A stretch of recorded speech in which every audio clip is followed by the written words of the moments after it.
Hello everyone, welcome to my channel Medicos Learn. तो आज हम सबसे इम्पोर्टेंट टॉपिक के बारे में बात करेंगे। रिकेट्स। रिकेट्स क्या होते हैं, इनके कॉजेस क्या हैं, इनके रिस्क फैक्टर क्या हैं, इनके मैनेजमेंट्स क्या हैं, इनके बारे में आज हम बात करेंगे। तो रिकेट्स क्या है? रिकेट्स एक चाइल्डहुड बोन डिसऑर्डर है।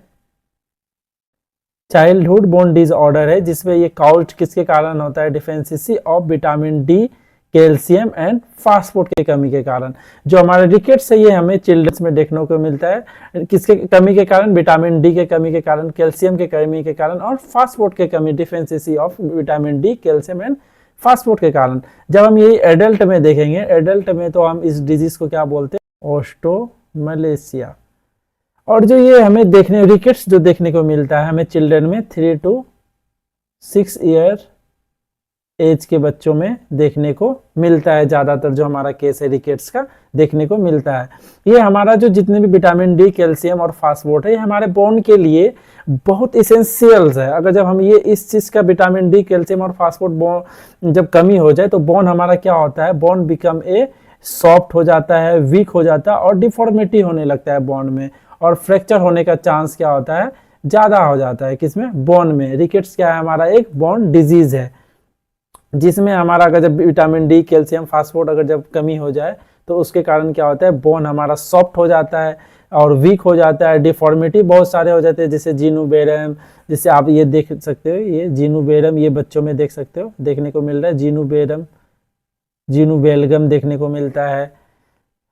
तो इसमें फ्रैक्चर होने की चांसेस ज़्यादा होते हैं 3 to 6 ईयर्स के बच्चों में। और एडल्ट्स में अगर जब यही विटामिन डी, कैल्शियम और फास्फोर्ड की कमी देखने को मिलता है तो उससे हम क्या बोलते हैं? ऑस्टोमेलेशिया। ऑस्टोमेलेशिया का वीडियो हम अलग से सेपरेटेड बना देंगे। तो अब हम कॉजेज देखेंगे रिकेट्स का। कॉजेज क्या क्या है? कॉजेज जो है हमारा न्यूट्रिशन डिफिशियंसी। न्यूट्रिशन डिफिशियंसी में जैसा कि आपको पता है विटामिन डी की कमी के कारण, कैल्शियम इनटेक जैसे कम ले रहे हैं उसके कारण, तो हमें क्या हो गया? हाइपोकैल्सीमिया हो जाए। जब हम कैल्शियम इनटेक कम करेंगे तो हमें क्या हो जाएगा? Hypocalcaemia. Lack of sunlight exposure, reducing vitamin D synthesis. जब हमारा एक्सपोजर जो सनलाइट का एक्सपोजर, इसलिए बच्चों को पर डे हम हाफ आवर तो सनलाइट का एक्सपोजर तो कर ही सकते हैं, नहीं तो हमें बच्चों में देखने को क्या मिलता है? रिकेट्स देखने को मिलता है। माल एब्जॉर्बेशन कम जब हो, जैसे सेलिएक डिजीज। सेलिएक डिजीज क्या होता है? एक ऑटो इम्यून डिजीज होता है। ऑटो इम्यून डिजीज होता है जिसमें कि हमारा जो इंटेस्टाइन है, स्मॉल इंटेस्टाइन, वो क्या हो जाता है? वीक हो जाता है। तो ये हमारा किसमें? सेलिएक डिजीज में। ये जो हमारा एक ग्लूटेन होता है, ग्लूटेन प्रोटीन, आपको पता है कि जो हमारा ग्लूटेन प्रोटीन किसमें? ग्लूटेन प्रोटीन किसमें पाया जाता है? हमारा ग्लूटेन प्रोटीन हमारे आटा में पाया जाता है। जो हम गेहूं के आटा खाते हैं उसमें ग्लूटेन प्रोटीन पाया जाता है। तो उसके कारण क्या करता है? ग्लूटेन प्रोटीन जब हम लेते हैं, इंटेक करते हैं, तो इंटेस्टाइन में जब जाता है तो ये हमारा जो है इम्यून सिस्टम एक्टिव हो जाता है। इम्यून सिस्टम एक्टिव होने के बाद क्या करता है? स्मॉल इंटेस्टाइन का क्या करता है? वो वीक कर देता है और ब्रेक करने लगता है, मतलब उसे छोटे छोटे टुकड़ों में इंटेस्टाइन को क्या है, लेयर को थिन करने लगता है। तो इसी को हम बोलते हैं सेलिएक डिजीज के कारण भी। फिर इसमें क्या होगा? जब इंटेस्टाइन का जब ब्रेक होगा तो एब्जॉर्बेशन कम होता है, तो इसके कारण भी विटामिन मतलब रिकेट्स देखने को मिलता है। कोरोनिक डायरिया में भी रिकेट्स देखने को मिलता है। लीवर और किडनी डिजीज जब हो जाए तो उसके कारण क्या होता है? विटामिन डी का एक्टिवेशन नहीं होता है। फिर हम जेनेटिक डिसऑर्डर देखेंगे। जेनेटिक डिसऑर्डर में vitamin D dependent rickets type 1 and type 2 देखने को मिलता है। हाइपोफास्फेटिक रिकेट्स के कारण भी ये हमारा हो जाता है रिकेट्स। कोरोनिक किडनी डिजीज के कारण भी हमें चांस होते हैं बच्चों में रिकेट्स होने के, ज़्यादा रिस्क फैक्टर होते हैं causes.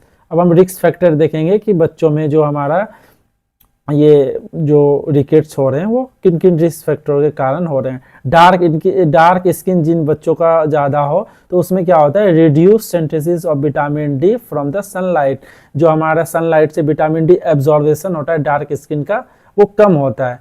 Exclusive breast feeding without vitamin D supplement, जो विटामिन डी सप्लीमेंट नहीं ले रहे हैं, ब्रेस्ट फीडिंग जिस बच्चों का कम हो रहा है, प्रीमेच्योर बर्थ जिसका है, इंक्रीज न्यूट्रिशनल नीड जरूरी है। Indoor life style, indoor life style, जिसका जो अंदर में ज़्यादातर जो घरों में ही रहते हैं, जो बाहर नहीं निकलते हैं, धूप का एक्सपोजर नहीं करते हैं, उनमें भी रिकेट्स देखने को मिलेगा। लो कैल्शियम डाइट, जिनका लो कैल्शियम डाइट है तो उनका भी डाइटरी जो है इंटेक कम जिनका होता है तो उसमें भी रिकेट्स देखने को मिलेगा।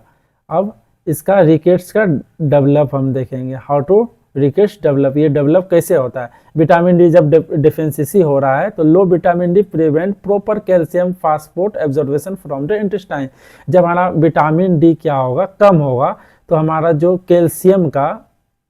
कैल्शियम और फास्फोरेट जो है इसका क्या होता है, एब्जॉर्बेशन डिक्रीज होने लगता है। जब हमारा लो विटामिन डी देखने को मिलता है, विटामिन डी लो, तो हमारा कैल्शियम और फास्फोरेट भी क्या होता है, डिक्रीज होने लगता है। क्या, एब्जॉर्बेशन इन इंटेस्टाइन से।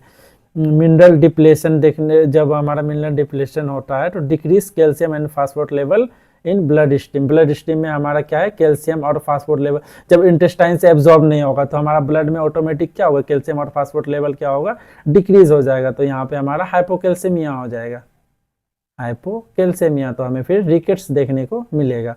फिर impair mineralisation, growing bone can not mineralise properly if facial plate widen.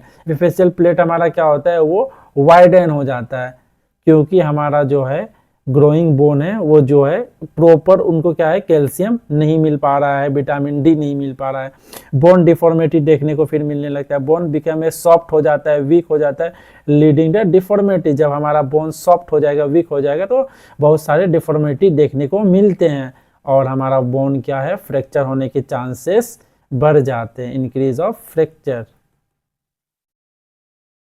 Bone. अब हम इनके सिम्टम देखेंगे, रिकेट्स के सिम्टम क्या क्या हैं। रिकेट्स के सिम्टम जैसे हमें बॉल लेग देखने को, बॉल लेग में क्या, बॉल लेग को हम बोलते हैं जीनोबेरम भी बोलते हैं। इसमें क्या होता है, आउटवर्ड कर्वेचर ऑफ लेग, जो हमारा है जो लेग है वो क्या होता है, आउटवर्ड हो जाता है। जो नी ज्वाइंट है वो क्या होता है, बाहर की तरफ निकल जाता है, आप बच्चों में देखे होंगे, तो उससे हम क्या बोलते हैं, जीनोबेरम।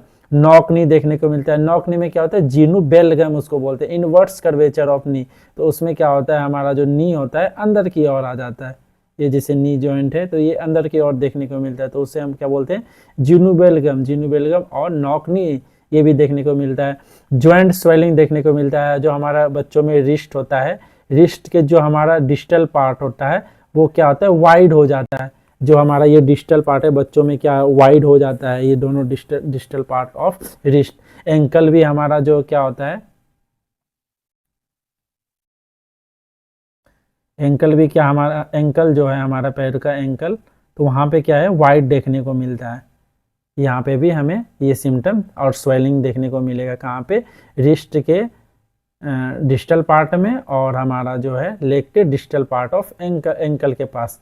फिर हमें स्वेलिंग ऑफ कोस्टोकोंडाइलर जॉइंट में देखने को मिलेगा और ऑन द चेस्ट, जो हमारा कोस्टोकोंडाइलर जो रिब है, ये जैसे हमारा रिब हो गया, और यहाँ पे जो हमारा क्या होता है, कार्टिलेज होता है, तो इसके बीच में जो हमारा ज्वाइंट होता है कौन सा, कोस्टोकोंडाइलर। जैसे ये स्टर्नम हो गया, ये हमारा क्या हो गया, कार्टिलेज हो गया, ये रिब हो गया, तो इसके बीच में जो ज्वाइंट होता है उसको क्या बोलते हैं, कोस्टोकोंडाइलर ज्वाइंट बोलते हैं। तो यहाँ पे भी हमें स्वेलिंग देखने को मिलता है और चेस्ट पेन देखने को मिलेगा, इसमें रिकेट्स में।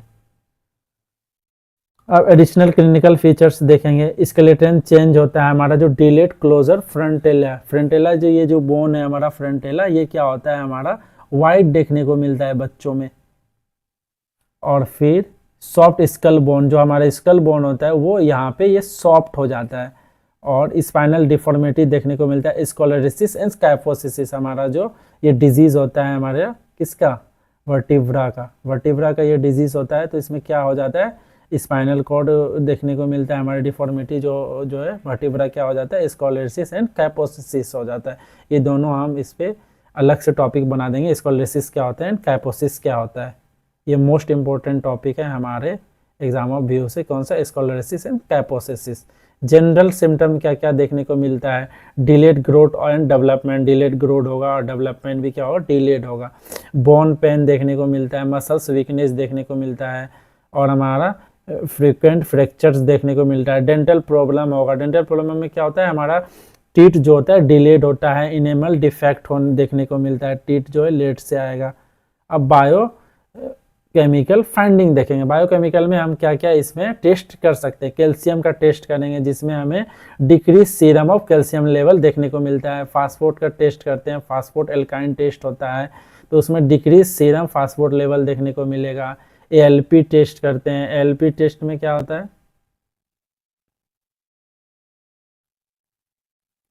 एएलपी टेस्ट में क्या होता है, एलिवेटेड एल्काइन फास्फोस देखने को मिलता है। विटामिन डी का टेस्ट करेंगे, लो विटामिन डी लेवल देखने को मिलेगा किसमें, रिकेट्स डिजीज में, रिकेट्स डिजीज में। अब डायग्नोस्टिक अप्रोच में हम ब्लड टेस्ट में हम देख लिए कि क्या क्या करना है हमें। मेजर सीरम विटामिन डी देखना है, कैल्शियम लेवल, फास्फोट लेवल देखना है, एलपी लेवल देखना है, पैराथायराइड हार्मोन लेवल क्या होता है हमारा, डिक्रीज होता है, ये देखना है। और जो एक्सरे इमेजिंग में क्या, एक्सरे हम देखेंगे रिस्ट और नी के बाद क्या होता है, वाइड होगा। रिस्ट और नी के जो हमारा लोअर पार्ट है, रिस्ट के पास हमारा क्या वाइडिंग देखने को मिलता है। Epiphyseal plate, cupping, fraying and splaying metaphysis देखने को मिलेगा। और स्पेशल टेस्ट में हम जेनेटिक टेस्ट करेंगे कि ये जेनेटिक्स मतलब हमारा रिकेट्स आया है या हमारा जो है ये किडनी की एफटी हम इसमें टेस्ट करेंगे। ये बहुत इंपॉर्टेंट है कि एफटी की किडनी अगर जब हमारा वो चल रहा हो, ख़राब हो, तो उसमें भी क्या रिकेट्स देखने को मिलता है बच्चों में। ट्रीटमेंट क्या क्या है, न्यूट्रिशन ट्रीटमेंट में हम देखेंगे nutrition of rickets, vitamin D supplement देते हैं, कैल्शियम सप्लीमेंट देते हैं, बैलेंस डाइट जैसे मिल्क, एग, फिश, ये बच्चों को हम देंगे। हाइपोफास्मेटिक रिकेट्स में क्या क्या फास्फोट सप्लीमेंट देंगे। एक्टिव विटामिन डी जैसे कैल्सीटोलोर होता है, जो हम कैल्सीटोलोर से क्या होता है, विटामिन डी एक्टिवेट होता है। सनलाइट एक्सपोजर देंगे 10 से मतलब मिनिमम हाफ आवर, तो हमें बच्चों को देना ही चाहिए daily, depending on skin colour, जैसा स्किन कलर है and geographical region. Corrective surgery, अगर जो हमें उसे सीवर बोन डिफॉर्मिटी है तो उसका क्या करेंगे, जैसे बॉल लेग हो, नॉक नी हो, तो उसका क्या कराएंगे, सर्जरी कराएंगे। अब प्रिवेंटिव स्ट्रेटजी क्या क्या है, प्रिवेंट हम इसको कैसे कैसे कर सकते हैं। सनलाइट का एक्सपोजर ज़्यादा लेना है, न्यूट्रिशन विटामिन डी हमें लेना है, हाई कैल्शियम डाइट लेना है इंक्लूडिंग जैसे डेयरी हो गया, फोर्टिफाइड फूड्स हो गए, कैल्शियम रिच सोर्स लेंगे, विटामिन डी सप्लीमेंट लेना है, रेगुलर चेकअप कराते रहना है कि हमारा जो है विटामिन डी, कैल्शियम, फास्फोरस का लेवल बढ़ रहा है या नहीं बढ़ रहा है। वीडियो अच्छा लगा हो तो चैनल को सब्सक्राइब करें, वीडियो को लाइक करें। जय हिंद।